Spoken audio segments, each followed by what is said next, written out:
All right, NYB community, welcome back. This is episode number 186 of the Minding Your Business podcast, entrepreneurship, real estate, trending news. There's no business like minding your own.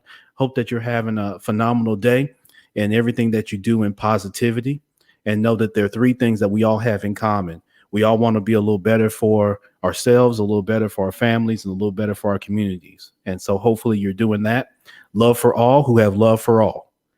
I'm so excited, man, for today's guest, man. This is phenomenal to have this brother on, and you're gonna get a chance to learn, about his background, learn about, what he's doing, learn about his creativity, that sort of thing. And it's a great time for us to have this discussion with everything going on in the world that many of you are enduring and whatnot to various degrees. But I have today on the podcast, JB Lyon, who's a fantasy paranormal author of the Seventh Spark, creator of the visual novel, an immersive reading experience. He's in the Richmond, Texas area. And JB, man, I'm so excited to have you on today, brother. Oh, I'm very excited to be here, man. Appreciate it. Yeah, yes, sir. Yes, sir. Well, let's jump right into it with no delay, JB. For those that aren't familiar with you, tell us who JB Lyon is and, kind of where you got your start and how you got to where you are today. Well, I appreciate you asking me that, man. So, I've been in the business world for a long time, and decided to start writing creative stories. Oh man, about 10, 15 years ago. Okay. And the whole concept behind my book series, The Seventh Spark, actually came from me being a father. So yeah, I had two sons. Okay. About a year and a half apart. So obviously I was very busy. You're like now, JB, you're like me because I'm right there with you, brother, because I've got three girls, 10, 9, and 7, almost 8. So Oh my goodness. I Yeah. had So you three, my wife and understand. I had 3 girls in 33 months, man. So Oh yeah, my goodness. Yeah. yeah, Yeah. so you're not alone. I understand. And so, and playing with them and, trying to get them to go to sleep, we would play this little game. It was like a King of the Hill game. Okay. And they would have their little characters and I'd have mine, and we would all try to see who could control the universe, if you will. Yeah. And from that, I got all these little crazy little stories and these little episodes and little things that was going on. And one day, from just a lot of nagging from my wife, said, "Hey, you should write this stuff down." And I decided to do that. Okay.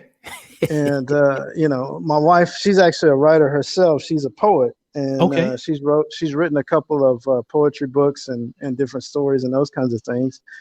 And my background is I'm more of a storyteller, just creative writing. But I've never really ventured into books. Yeah. And it got to the point where I was creating these little mini stories and these characters and things, and I started to become, kind of create my own little world and own little universe here. And I was like, man, I could really, do something with this. Yeah. And so I spent about 3 years going to different writing groups and, book clubs and all these different things to kind of learn, the do's and don'ts and how to do this and do that. And about 2.5, 3 years ago, I put out a short story, which was one of the things in my book, just kind of like a short story for one of the plots in my book. And I put it out. And the main reason for that was just to see how difficult it would be to do that, because the book world is not for the faint of heart. That's for sure. No, sir, not at all. And so I learned a lot through trial and error, and got a lot of feedback from critics and those kind of things. And then I just went out and said, hey, I'm going to do it. And so I've got 2 of the books that will be coming out in September. So the first one will be out in September 15th, called The Seven Spark Knights of the Trinity. Okay. That visual novel will be out, and then the next book will follow probably in December, January timeframe of a 5-book series. So that's kind of how it all kind of came about. I use books. I really like the concepts of writing because Yeah. you can kind of just be your own person and be able to write from all types of perspectives. So I just just got the itch and decided I would jump into it. Yeah, no doubt about it. And I appreciate you sharing that in your background, man. JB, when I look at this and I was reading about you and the notion of the visual novel concept. Talk to us about that in relation to how you create content, because I think that's a little unique and versus what we find a lot of times in the marketplace. So can you explain that concept of the visual novel for us? Sure, and and I appreciate you talking about it earlier. It is what I believe is going to be the most immersive novel experience that you will receive today. Hmm. And the reason I say that, the difference is because I thought about as I was putting this stuff together, I thought about, okay, what kind of books would I want to read? Yeah. And as a middle-aged man, and you deal with all kinds of different fantasies and books and those kind of things, Hmm. and paranormal books and so forth. We're in a different age. I come from video. I used to love the old school video games. Still love Right. playing games and those kind of things. Yeah. And we're kind of in a digital video age. Hmm. People don't really read as much for entertainment. They watch YouTube. They do different things, and it's all about creative content, really.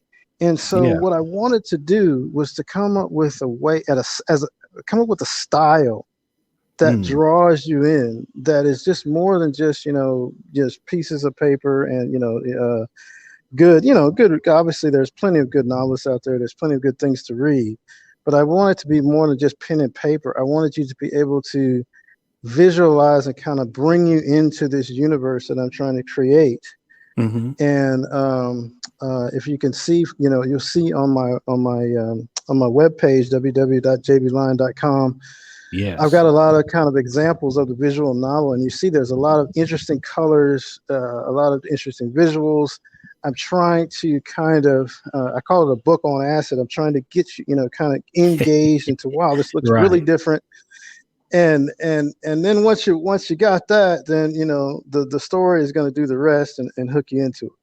Yeah, no doubt about it. And I'm glad you referenced the website, because we've got that scrolling actually here as we're recording this podcast for those that are watching in the MYB community Facebook page. And shout out to all of you and getting good thumbs up and some 100s popping up with that. So I appreciate that. But yeah, I looked through some of the samples that you've got there, JB, and I was really intrigued, and it brought home. I wanted to ask you about that point because, they jump out at you, right? So the visuals, Right. as you read a portion of the book, or you read a paragraph, and then you see the image comes up, and then you also have on different pages where you kind of highlight, or bring up to the forefront like a quote of something Right. that you Right. read. That's and I think that's you're right. That's a great way to highlight and kind of bring home points that are kind of loaded within the story. And so I haven't seen that before. As someone that I consider myself fairly well read. Um, most books, like you said, they're great authors and things like that, but I haven't really seen this style of um, balancing and having a parallel between the images that are brought to you in the story that you bring out, and the actual words of the story, right? And Right. I love how they balance between the two. And so, so that's just tremendous, man. I guess, where did you get the inspiration for that? I know, you explained kind of how it came about, but what really inspired you to get into that balance of that? Because I mean, I saw that just in a few pages, that it was really powerful within the story, to draw out those images like that. Yeah, so couple different things. One, again, reference. I'm a big video game fan.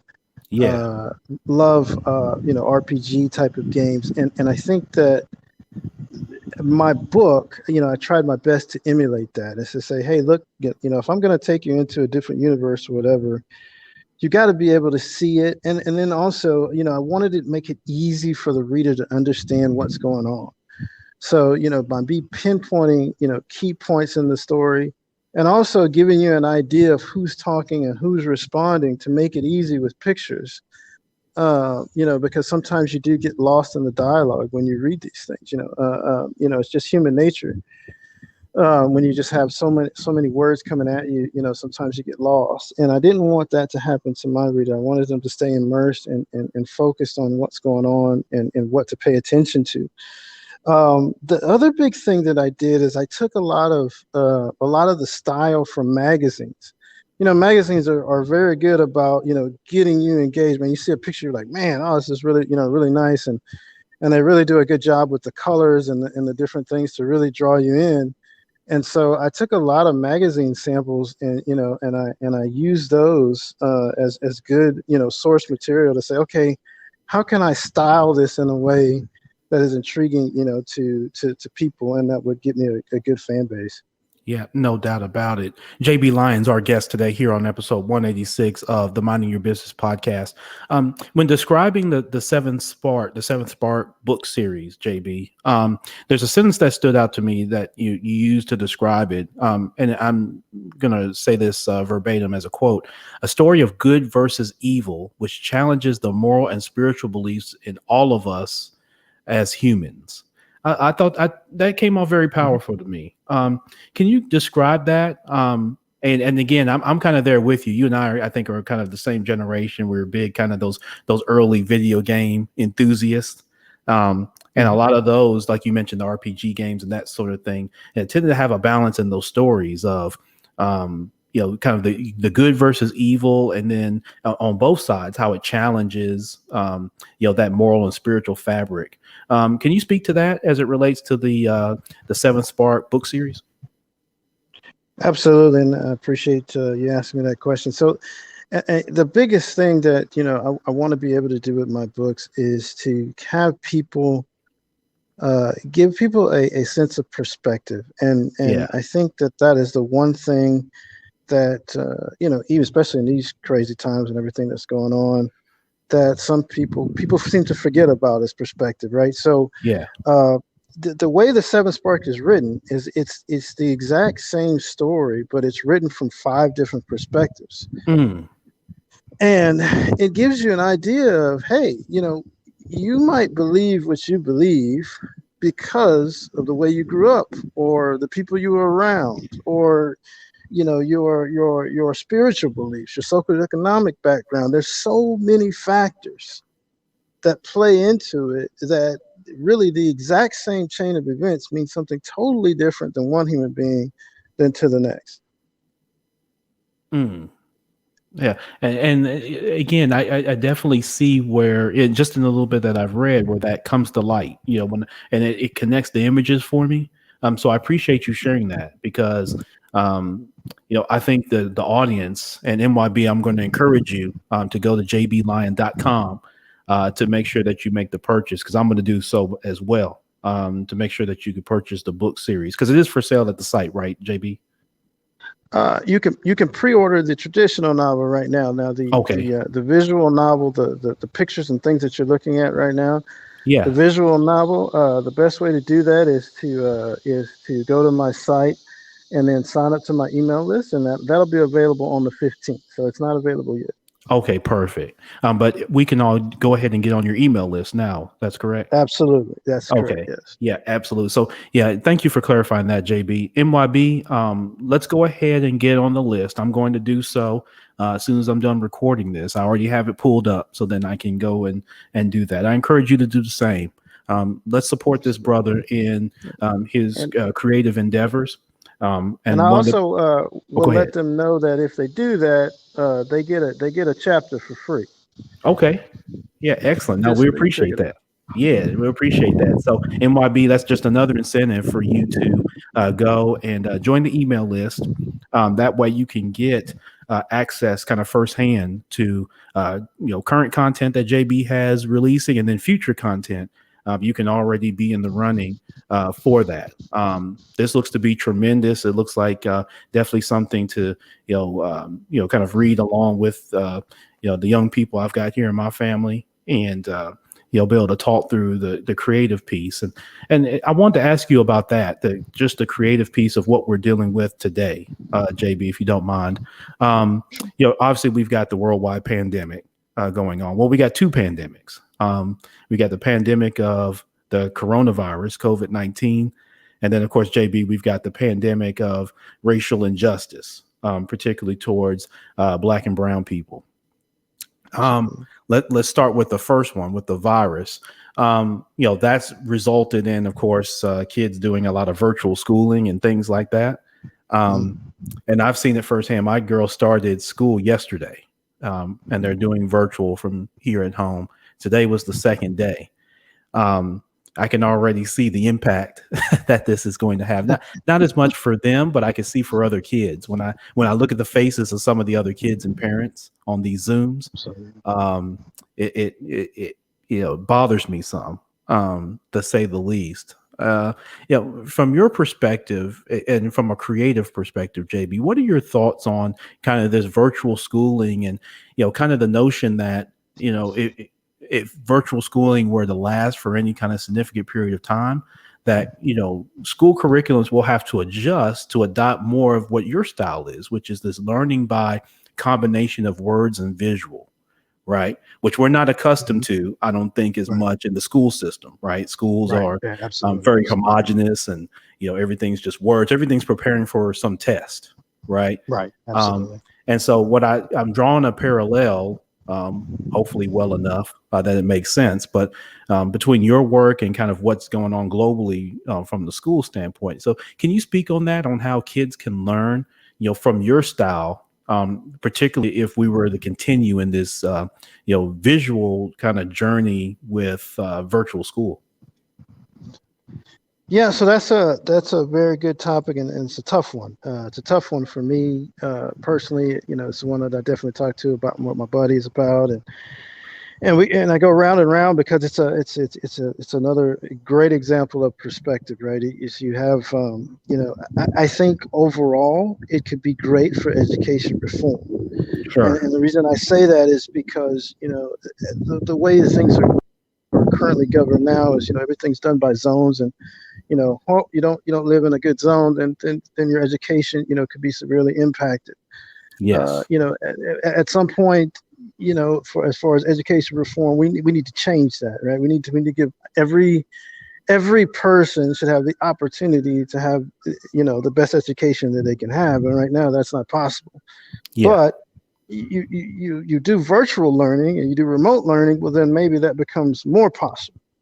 Yeah. So on that piece, I can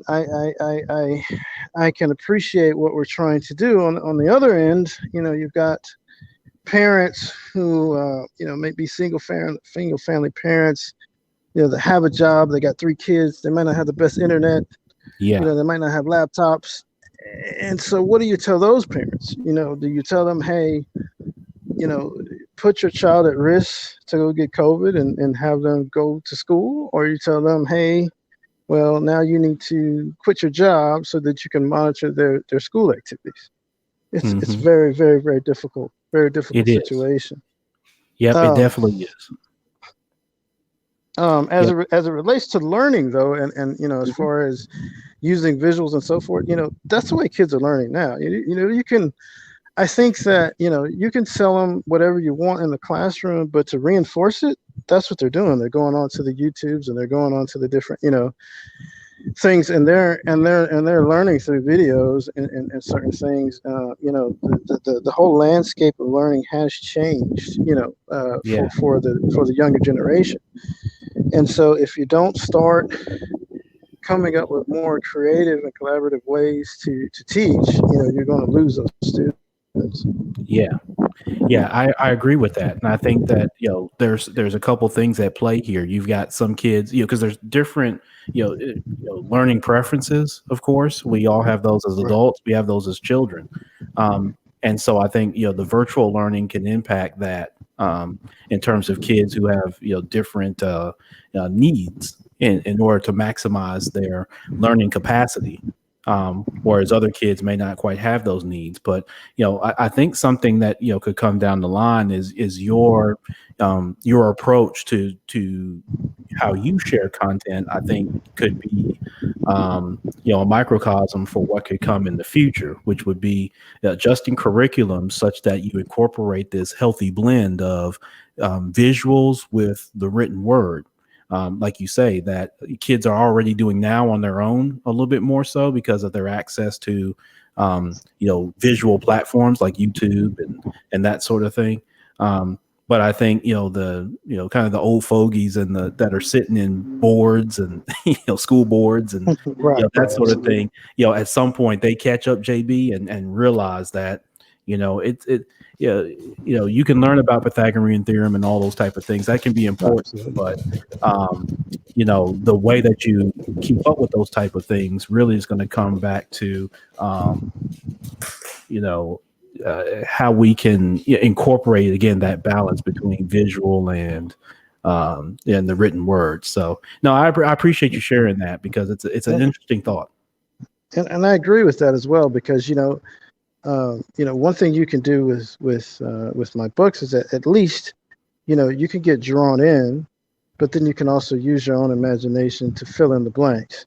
With video learning, you can't do that. You lose the imagination, and you got to find a way to, as you say, combine the two because they're both important. Right. Because you don't want the child to can totally lose their imagination and only focus on video images. That's just like somebody being on the TV forever. They never get a chance to kind of create their own things because they've already seen it. And so that's the other part of it. So there is a way, I think, that you have to combine both in order to make a kind of well-rounded learning experience. Yep, no doubt about it. No doubt about it. JB, a question I like to ask my guest, kind of a more fun question too. If I were to bring you $100 million cash, no strings attached, no nothing. I just pull up the Brinks truck to your house and I dump $100 million. What would you do with that and why? Oh boy. Well, that is a great question. And I'm gonna do my best to honestly answer instead of just say take off and hope you don't, Yeah, no one ever the finds feds me. don't catch me. Yeah, nobody finds me. No, this is complete. No strings attached. Now, this is nothing. You're good. You're set up. I'm set up. There's no federales or anything coming at me. Okay, I There's no guess. bait and switch. There's no nothing. There's no alphabet boys. None of that. Yeah.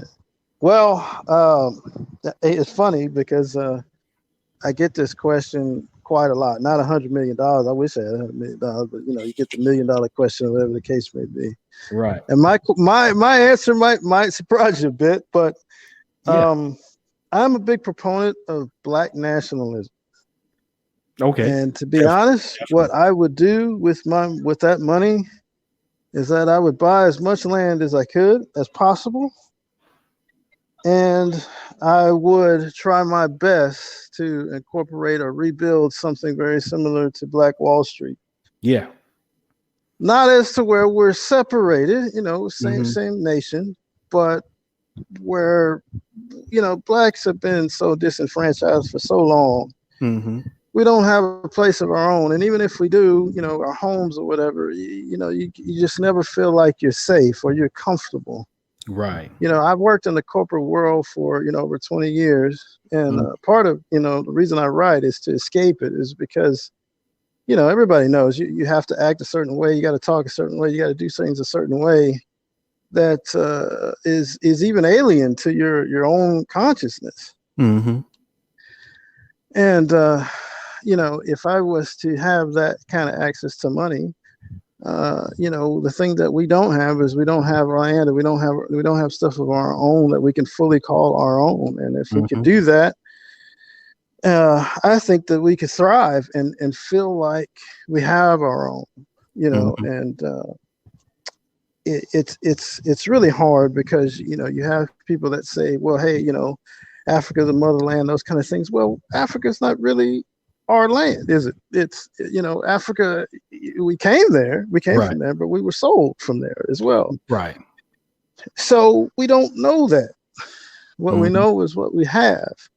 Right. And so, if we can get our own and kind of create our own identity, I think that we would be better spiritually for it. I mean, you can do what you can, and what I call the wilderness out here, and you do your best to survive, and you do your best to assimilate and those kind of things. But I often ask my friends, like if they were to have give you an example. If they were to have a country club, what would you have in a country club? And they always come back with the same thing that we see at every country club. And I'm like, why? We don't like the same thing. So Right. why would we do the exact same thing, right? Exactly. Well, why is because that's the only example we have. Mm-hmm. But that's what we have to change. Right. Well, you have to change, and it goes back to what we've been talking about here in this interview, JB. We got to change the visual, right? And so, one of the Absolutely. challenges that Black Wall Street almost had it together. The one thing that they were missing, well, it was two things they were missing. I think they had their own bank, but it was still tied to the Fed. So then you don't Right. really have your own bank. um, so Right. you need your own bank, and you needed their own security, right? Because you think Right. about it, Yes. if Obviously. Right. someone robbed Yeah. somebody in Black Wall Street, what happened to them? They were still calling white Exactly. police Yeah. officers, right, to Right. come and deal Right. with a matter between a black thief, right, and then a black business owner, right. So then Right. you should have had Absolutely. its own black security, so that you deal with them how your community deals with infidels, right? Every community has their own style on how they deal with Absolutely. infidels. That you're exactly right. Our challenge as blacks in this country has been we don't have an identity. It's always been given to us, and so That's right. then when it's given to you, it can be then sold. It can be your original one can be taken from you and a new one sold to you. And so that's Absolutely. what we have to get past is we've got to create an identity, which, like you said, is that was those two pieces were the pieces that left Black Wall Street vulnerable because then when people Absolutely. lie, I'm sorry, there's a third piece. There's the media, right? You have to have your own media Yeah. so you can tell Absolutely. your Yeah. story, Absolutely. right? And so I, if you can't tell your own story, right, and someone tells the story for you, so someone with an unscrupulous agenda says, "Oh, this black man was looking at this white woman, funny. Let's go burn it down." There's no other media that comes in and says, "Wait, that's not true," right? And here are the facts. Absolutely. I And mean, you're then if they absolutely right. if they But do show up, you have your own militia that says, "Okay, come on, we'll give you a one way pass up above or below." And once you have that, then people have to think different, right? But when they don't have to fight any kind of trained military or militia, then like you say, what happens, which was extremely unfortunate. well, I give you a great example of that is that's people seem to villainize what the Black Panthers used to be, and that was their number one mission was just to Yeah. police the police. Hmm. That was their number one goal, and they were villainized because we don't have our own media. So of course they're going to tell it however way they want. Right.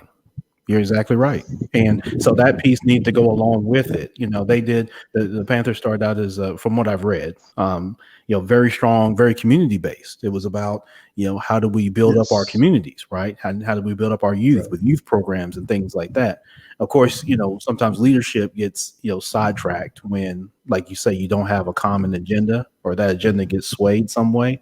So you try to be your own kind of militia, right? And so then Yeah. that can drive things sideways. So what they were missing was again their own bank, Absolutely. right? Because then if you have your own bank, it's difficult for J. Edgar Hoover to COINTELPRO you, Right. right? Because he can't. Because then Can't Fred track Hampton, where. Yeah. yeah, Fred Hampton doesn't get his brains blown out by in the middle of the night because someone within his camp takes their 40 pieces of silver from them, right? That's And right. so, if you have your own bank and you're able to raise your own money, and that's what scares people so much is then you're able to raise your own capital. And when you can raise your own capital, then it's difficult for you to be bribed because so no one can come to you with $10,000 when you already have that, and then some. That's right. But when you're struggling to put Absolutely. food on the table and they've got these charges against you and they say, okay, well, tell me where Fred is going to be tonight because we're setting up a sting, and you drop the dime because you want that 10,000 or you want to avoid 30 years in jail, or whatever it is that they lie and tell you. So again, I know we could probably talk about that all day long, but I'm right there with you, man. Um, that's not an answer I hear quite commonly, no matter who I'm talking to. So I love that of building up our community. And building up our community doesn't mean putting anybody else's down. It just means building ours up to that where we can be equity That's right. partners, just like they are with everybody else in the world, right? Everybody else that has their own nation, they have to partner with, right? Yeah, it seems like it seems only fair. It just we haven't been able to do that. Yeah. So we haven't And been able to be partners in things where we have our own equity stake. We're always kind of we're okay accepting the crumbs, and fighting for $15 an hour and stuff like that, where we should be fighting for equity in our own community. But so again, I'm right there with you, and like you say, if I brought you that 100 million, I know it'd be in good hands with that purpose, for sure. yeah, No doubt about it, man. So, JB, I guess, as we wrap up, man, because this has been a tremendous dialogue, and I'm greatly appreciative to say the least, man. What are just one or two best practices that have worked for you that you think will work for others listening to this, man? People are struggling with all kinds of different things. One of the things people may be struggling right now is just creatively. They just may have, kind of writer's block right now. They're trying to figure out what their next move is. They're having to pivot, do some different things, man. So, what are just one or two things that have really worked for you that you think will work for others?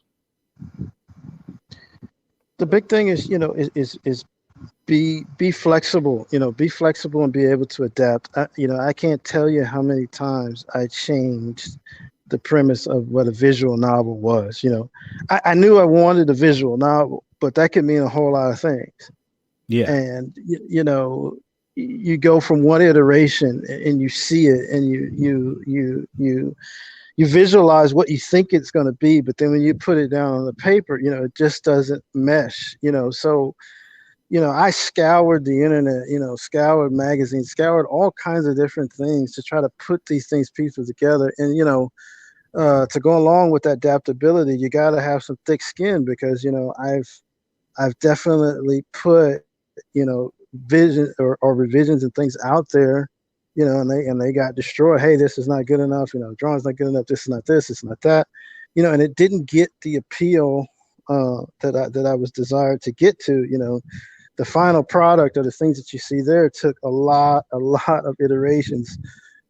Especially when you're trying to do something new, it just doesn't come right to you. So I would say, to people out there that are struggling, that are creative people and might have a block, is just to do your research, do your homework, and then be flexible, and be okay with putting your stuff out there and it getting rejected, because to be honest, that negative feedback to me is more important than the positive in a lot of times, because Yes. a lot of times what will happen is, especially it depends on where you're getting the positive from. If you're getting it from somebody you don't know, that's good and that's great and all. But a lot of times with positive feedback, somebody may say something's great just so that you'll stop bothering them. It's like, leave me alone. Yeah, it looks great. Yeah, it's Right, fine, it's right. perfect. They have no desire to buy it, or Right. or anything. They just want you to leave them alone. Right. You're You right. know, You're right.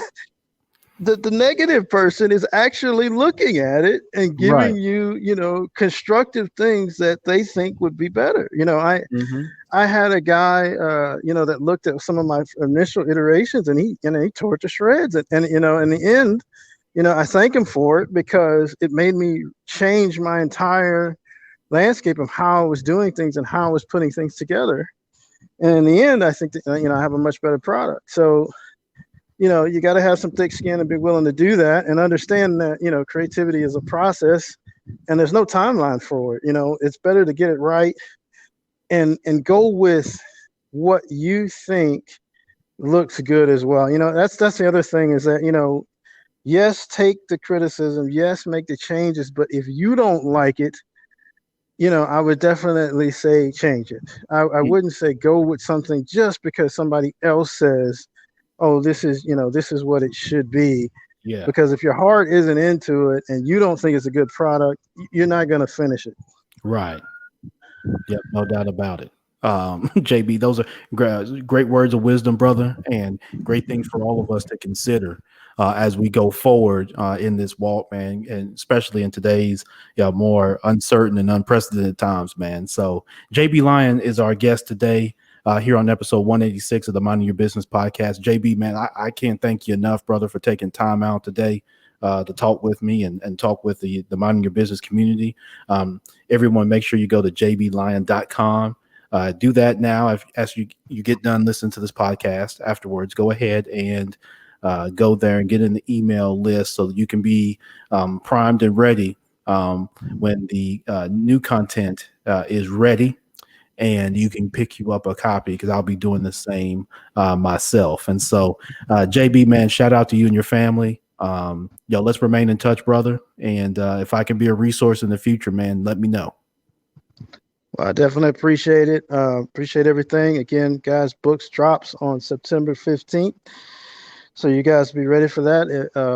And everything will be available on Amazon, Barnes and Noble, on the website. So there's a lot of different places where you can go pick it up. Just continue to look at my website to get more updates. But September 15th will be the launch date. I appreciate everything and thank you so much for your time and really enjoyed your show. Yeah, man, I appreciate it, JB. So everybody listening here, you got a month. If you're listening to this right away, you got roughly a month to get yourself together. Maybe less, depending on when you're listening to this episode. But as JB said, September 15th, go ahead and make that happen. JB, at some point here in the future, I'd love to have you back, man.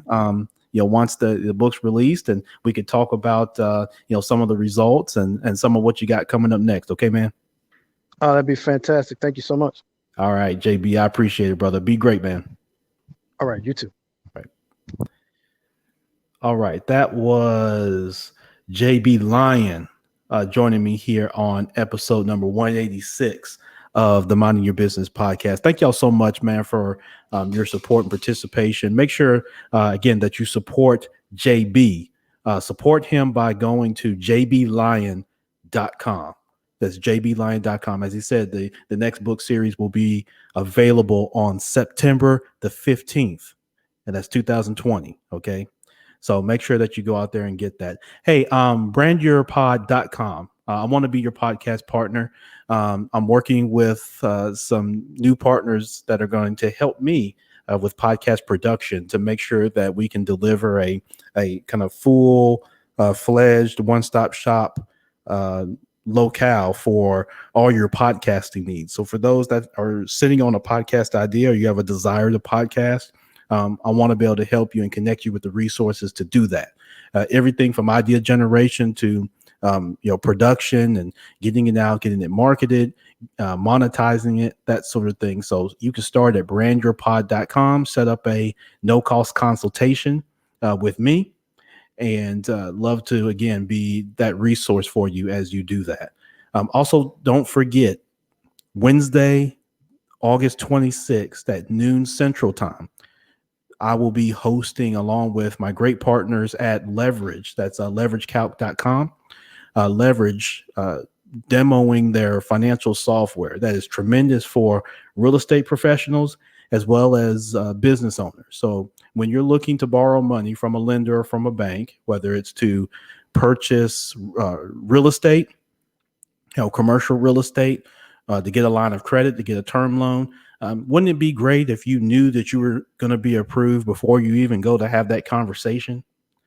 I really think it would. As someone that was a 17-year banker, I think it'd be tremendous for you to be able to show up to your lender or to your banker, hit them with a report that you've already done the analysis for them, and that you should be approved at this rate and on these terms, and have that conversation with your banker or lender to get that done.